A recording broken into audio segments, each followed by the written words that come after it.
Hi everybody, my name is Hannah and this is Pepper and Pine, and today I'm going to show you how to make seasonal peg dolls.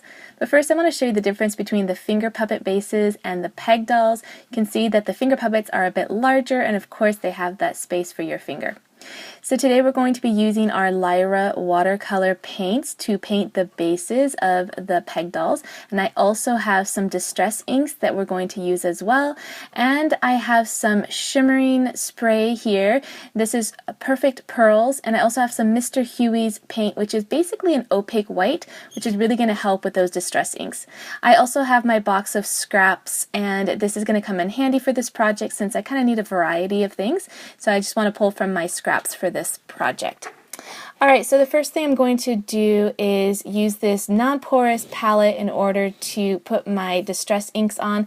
These are actually ink pads. You can use them for stamping projects, but they are water-based and they work really well as a watercolor. The only thing is that they ended up being kind of translucent on the wood, so using a little bit of opaque white paint really works well with the distress inks. And I was just trying out something different. I really like using the Lyra watercolor paints for my peg dolls, but I just wanted to try to see if the distress inks would work since I have a really wide color range of the distress ink colors. And I also, of course, put some of that white opaque paint onto that non-porous surface and a little bit of that shimmery, I guess it's like a shimmer spray, basically. Alright, so my daughter is there working with me. She is 6, and she is going to be painting probably the lower 2/3 of the peg doll. As it gets closer to the neck area, I end up doing that part because if it gets too close to the head and she gets paint on the head, then it kind of you have to kind of cover that up with a hat or hair or something. So you can see that the colors originally with the distress inks were kind of pale, but then I started to mix it with a little bit of white, and you can see that the color really kind of comes through, and it kind of rests on top of the wood grain. It doesn't seep in quite as much as just the distress inks by themselves. I kind of like both looks, but for this project I kind of like using, for this particular peg doll, I really like using the white because it kind of gives it kind of like a frosty kind of feel, because we are working on the winter seasonal peg doll first. And this is what it looks like when it dries, and you can kind of see that shimmer, and I really like the way that it looks. And in fact, I end up getting a little bit creative with that shimmer and using it on a ton of projects coming up because it was just kind of really beautiful. I think I kind of went overboard. Alright, so next we're going to work on the hat for this peg doll, and again I'm just using a scrap, and it's fine that that little corner is cut off because it's not going to matter once I get the hat shaped. We're going to be trimming it off a little bit anyway. All of these are going to be gnome hats, and for this gnome hat I wanted to add a little bit of detail, and I am using some embroidery thread, like some silver metallic embroidery thread, and I'm going to be doing these little snowflakes, just little 6-pointed stars. And by the way, all of the materials that I'm using except for the distress inks are from achildsdream.com, and I will leave that information in the description box below for you. So this is what it looks like when it's nearly done. You can see the back is all a mess, but it doesn't matter because none of that's going to show.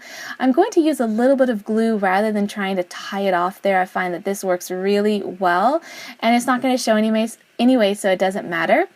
And next I just want to roll this up into a gnome hat, which can be a little bit tricky. And even though I'm providing a pattern for you, which you can find a link to down in the description box, I find that it kind of varies, like the shape of your end product kind of varies depending on how tight you roll the little hat. And so you just kind of have to play around with it a little bit, and don't worry if your glue gets all over the place. Working with felt is very forgiving, and I just snipped off the extra bits of dried glue. You can of course work with some Elaine's tacky glue if you would prefer. It takes longer to dry and you have a little more work time with it, but I do really like my hot glue gun for a couple of reasons. One is that it's really fast, but also I find it to be really durable, and so my peg dolls have held up really well over the years. I've got 4 kids. I've been making them for about 10 years, and other than like little accessories falling off, all of the clothes and the hats and the hair have all stayed on. So I'm doing a blanket stitch around this hat, and I just did the first loop, and it doesn't look much like a blanket stitch until you get going and do a couple of stitches. And you can do this with 2 pieces of felt kind of together, like if you want to stitch two pieces of felt together.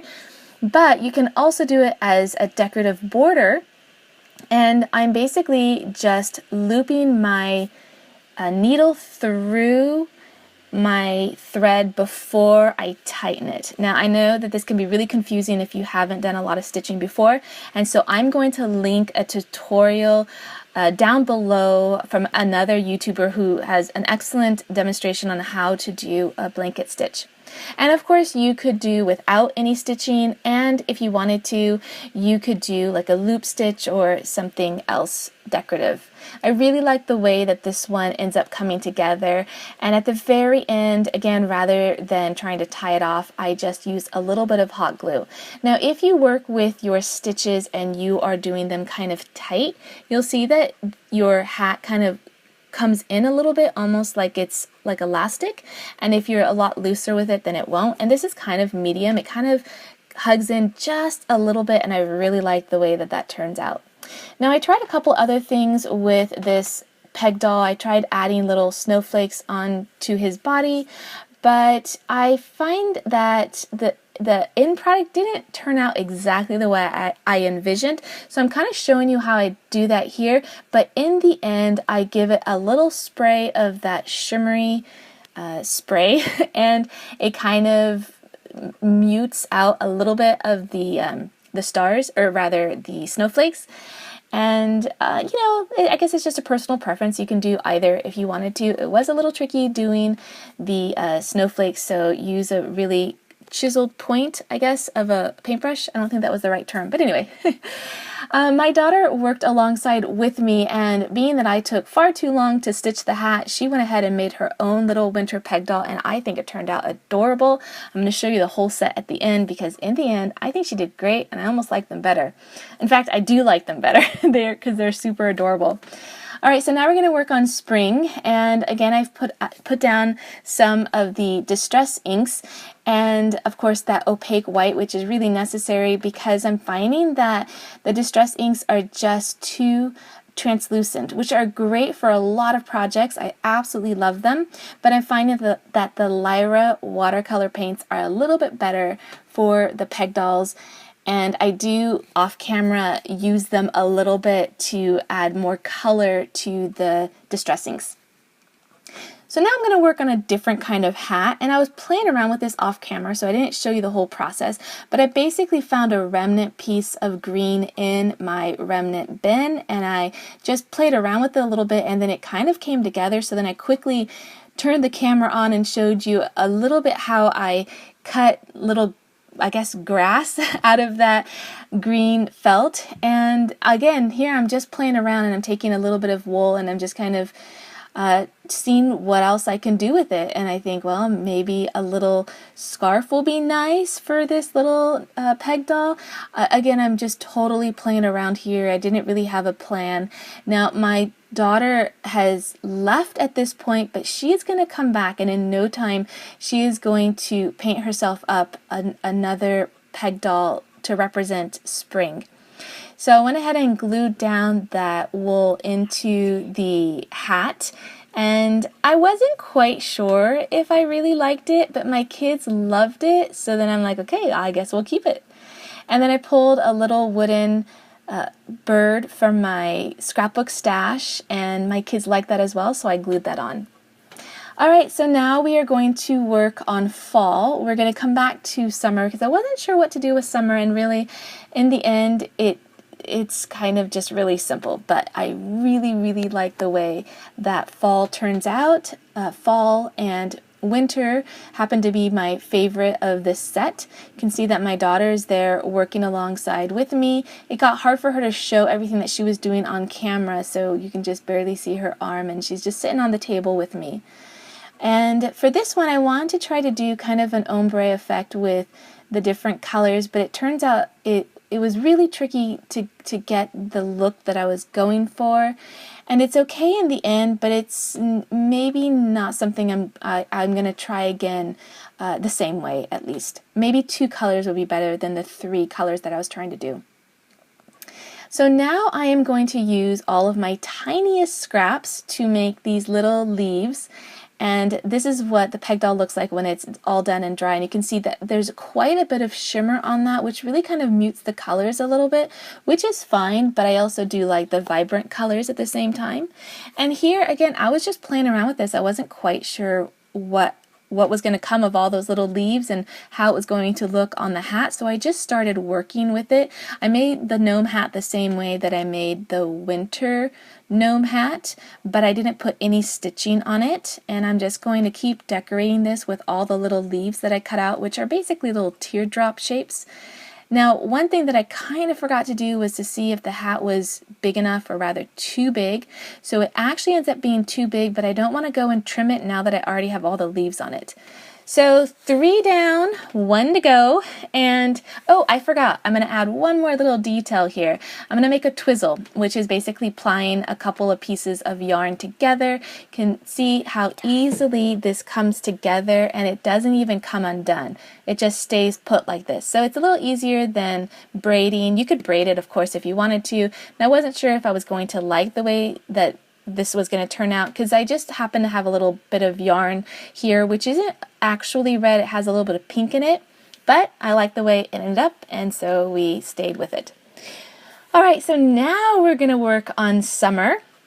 And I figured it was just going to be a yellow base. And at this point, I have to say, there was a lot going on this day. We did this all in one day, and we ended up actually making 2 sets all together. I made 2 sets, and I think at the end I'm going to show you that other set that I made. It's a very simple set, and my daughter made one, and of course we're homeschooling. So at this point, I wasn't really creative on how I was going to make the summer peg doll, and I'm not crazy about the way it turned out because it resembles a lot of how we make our finger puppets, and so it's not really all that special. So I'm going to use some of my favorite yarn here to make some hair. This is Lamb's Pride, but what I think I mistakenly bought the worsted weight rather than the bulky weight, and I really prefer the bulky weight when it comes to doing the hair because you can use less strands of yarn and it kind of gives a nice full head. The other problem that I have here is that this is a brand new skein of yarn, and the pieces were kind of all going in different directions. They weren't like smooth, and I think that had I pulled out more yarn, it would have gotten smoother, if that makes sense, because it's all kind of going in different directions here. Or maybe it just needs a little humidity and a couple of days to kind of like, work out the kinks. But anyway, she probably would have been better with braids and a little less hair, but I was not going to get too picky about all these details at this point. Had she been the first one, I might have been a little bit more careful with the details, but I'm just going to give her a simple hat rather than a gnome hat, although I think a gnome hat would have been really cute, but then it would have meant that 3 out of the 4 peg dolls would have had gnome hats, and only one of them would have that decorative grassy hat, I guess. I don't know what to call it. So I just made her a little scarf, and I love the color of her hair. It's this brilliant reddish orangey color, and I love it.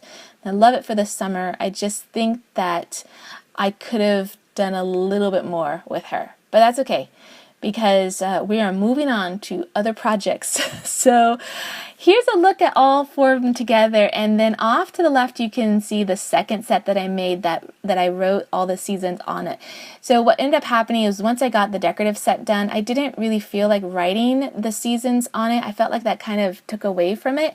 And there's my daughter's set, which I absolutely love. Now I did help her with the hats, but she did everything else. She picked what she wanted for the hats. She painted them all, and she just was finding my slowness a little bit annoying. So she just raced through hers and did a fantastic job. So these are the 4 decorative seasonal peg dolls, and that's for my 11-year-old son, and my 6-year-old daughter chose the ones that were a little bit more simple. They all have stitching around the gnome style hats, and then they have the names on just the front side. And then my daughter turned out super cute and adorable. She dipped into my scrapbook stash for the little accessories that she glued onto the front to represent the different seasons. She's got 5 of them there, but that's okay. So anyway, I'm going to leave that pattern in the description box below, or a link to that pattern if you want to try your hand at making those hats, which are super cute and adorable and a lot faster than making hair. So don't forget that if you want to check out some of the projects that we're doing on a daily basis, you can find me on Instagram at Pepper and Pine.